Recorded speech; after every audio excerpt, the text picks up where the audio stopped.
Bom, se a gente está aqui hoje, você mora no planeta Terra, o assunto dos últimos dias foram as tarifas do Trump em relação aos praticamente todos os países do mundo. Muito tem se falado, você já ouviu aí diversas pessoas falando sobre isso, e eu vou me ater aqui às consequências que a gente tem visto, principalmente no mercado financeiro.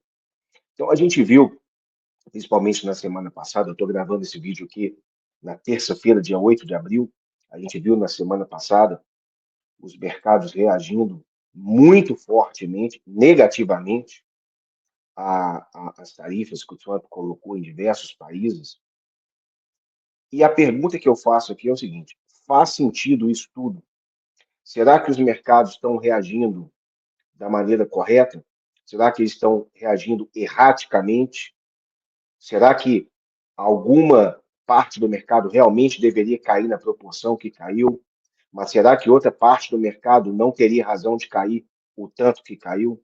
Essas são perguntas para a gente considerar, porque toda vez que o mercado ele reage de forma tão agressiva, seja para alta ou para baixa, pode ser, e na maior parte das vezes é isso que acontece, existem diversos exageros em diversos ativos que não deveriam subir na proporção dos outros, assim como outros não deveriam cair na proporção dos outros. Por que eu estou dizendo isso? Porque diversas empresas que vão ser contempladas com essas tarifas, que vão se prejudicar das tarifas, caíram porque tinham razão para cair. Mas e as outras empresas que as tarifas praticamente não vão as atingir? Por que elas caíram quase na mesma proporção? Então, agora, a gente começa a separar o joio do trigo. E a gente vê essa volatilidade nos mercados, a gente vê no mercado semana passada, eu vou até compartilhar aqui um dado interessante, a gente vê na terceira linha ali da parte esquerda dessa tabela, que na semana passada, nos 2 dias, o S&P chegou a... Perdão, estou compartilhando a imagem errada. A gente... Opa, isso, agora está certo. Então, a gente vê que nos 2 dias que o S&P caíram, ele chegou a máximo de 10,5% negativo. Então, foi uma queda de 10,5% nos 2 dias. O que foi a quinta maior queda do S&P em praticamente 75 anos. Então, para quem não tem ainda a ideia da proporção do que aconteceu semana passada, na semana passada, nos 2 dias de forte queda do S&P, foi a quinta maior queda registrado em 2 dias. Isso faz, como eu acabei de dizer, com que movimentos provavelmente erráticos aconteçam, onde muita coisa que caiu absurdamente talvez não deveria ter caído. Ontem, a segunda-feira, dia 7 de abril, foi talvez uma explicação perfeita do que eu estou falando aqui agora. Porque ontem o mercado abriu, né, completamente na incerteza, porque teve a quinta e a sexta-feira muito ruins, e o mercado ontem, o S&P chegou a abrir na abertura e estava caindo quase 4%. Menos de uma hora depois, o S&P já estava subindo 3%, ou seja, em menos de uma hora, ele passou de menos 4 para 3, uma amplitude de quase 7% em uma hora. Alguns minutos depois, ele já estava caindo de novo. Então, ele passou de 3% positivo para negativo. E ele ficou assim o dia inteiro. Então, o S&P ficou o dia inteiro zigue-zagueando entre território positivo e território negativo. O que isso nos leva a pensar? Que o mercado não sabe a direção.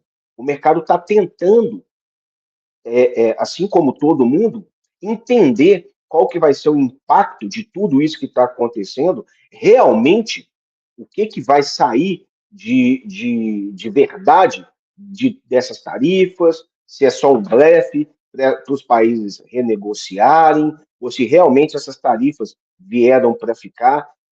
E ninguém tem essa resposta. Eu acho que só o Trump tem, e olha lá se realmente ele sabe a resposta correta. Então, o mercado está tentando entender o que realmente vai sair dessas tarifas e está meio sem direção. Então, ontem foi uma aula assim, de quão incerto o mercado está. Ele ficou tentando buscar direção a todo momento e no final do dia ele fechou ali em território negativo, mas muito pouco, ficou ali perto do 0 a 0. Quando a gente olha, então, para o VIX, que para quem não sabe, popularmente o VIX é chamado como índice do medo, né? Porque ele mede ali o sentimento dos investidores no mercado financeiro. Então, quando a gente olha a evolução do VIX durante uma semana, a semana passada foi a terceira maior evolução da história, de maneira negativa. Ou seja, o VIX subiu 109% só na semana passada. E hoje e encontra ainda num patamar elevado. Isso diz exatamente o que a gente previu que estava acontecendo, mas agora, com o VIX medindo isso, a gente vê que os investidores realmente estão ansiosos, estão com razão, estão angustiados, sem saber qual a direção que o mercado vai, e por causa disso, o que as pessoas fazem, elas acabam desfazendo as suas posições para esperar o que vai acontecer e ter ali uma certeza do que pode ser que aconteça mais para frente. É aí, é justamente aí que diversas oportunidades aparecem. Essas oportunidades elas aparecem nos mercados de tempos em tempos. Não é todo dia, não é todo ano, acontecem de vez em quando, mas acontecem. Talvez a gente esteja diante de um desses tempos em que o mercado nos dá um presente, ele derruba o preço de alguns ativos, bons ativos, como eu já disse, de maneira igual, e depois o mercado realmente vai separar o joio do trigo. Olha, isso aqui é trigo, isso aqui é joio, realmente deveria ter caído, mas isso aqui é trigo, não merecia ter caído, então eu vou investir nesse ativo, porque logo, logo o mercado vai reconhecer isso e vai levantá-lo ao seu preço justo novamente. A gente viu isso na Covid recentemente, né, coisa de 5 anos atrás, e foi quase no mesmo período assim, do ano, foi no mês de março, né, o período aí mais crítico da Covid, onde os mercados, o S&P chegou a cair 45%, derrubando tudo por igual. Quem não se lembra aqui que até mesmo as empresas de tecnologia, que foram as grandes beneficiadas da era da Covid, também caíram naquele mês de março, igual as outras empresas, por exemplo, do setor de alimentação, restaurante, hotelaria, que obviamente era extremamente ruim para elas. Então, num primeiro momento, o mercado derrubou tudo por igual e depois foi sendo feita uma avaliação mais criteriosa e o mercado, então, foi dizendo, ok, isso aqui não merecia ter caído, deixa eu comprar isso aqui de volta. E a gente lembra que naquele ano de 2020, algumas empresas do setor de hotelaria, aviação, restaurante e tudo mais foram muito ruins. Obviamente, estava tudo fechado, mas o setor de tecnologia explodiu. Foi muito, muito bem, por motivos óbvios.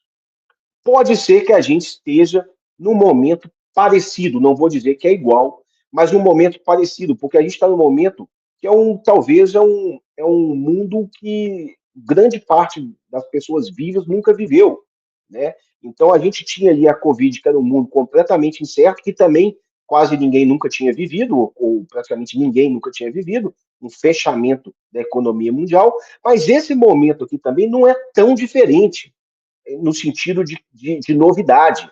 A maior parte de nós nunca viveu um mundo desse, nunca viveu uma guerra comercial tão abrangente assim, nunca viveu uma hostilidade dos Estados Unidos através de um presidente em relação aos outros países tão grande assim. Isso tudo é novo para nós. E por isso que o mercado reage com tanto medo, né? Com tanta precaução, vamos dizer assim. Nem é medo, mas é precaução. Diante disso, algumas possibilidades podem emergir. Eu vou aqui trazer uma, ok? porque eu aqui não quero dar algum conselho de investimento aqui, a ideia não é essa, mas eu quero também colocar algum exemplo prático naquilo que a gente está falando. Então, deixa eu compartilhar, quer ver, com vocês aqui.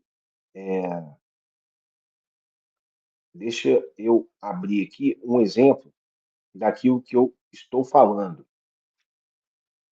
Então, por exemplo,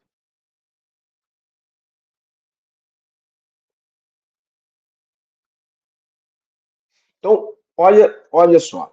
Essa aqui é a ação do Google. A Google é a empresa mais manjada que existe, a empresa que todo mundo conhece, usa os produtos milhares de vezes por dia, usa e-mail, usa buscador, assiste vídeo no YouTube e assim por diante.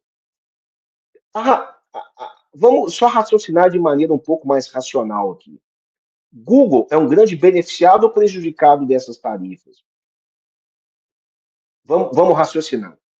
Talvez ele não seja um grande beneficiado, porque talvez não tenha um grande beneficiado, mas também não é um grande prejudicado, né? Então, Google não é um grande prejudicado dessas tarifas.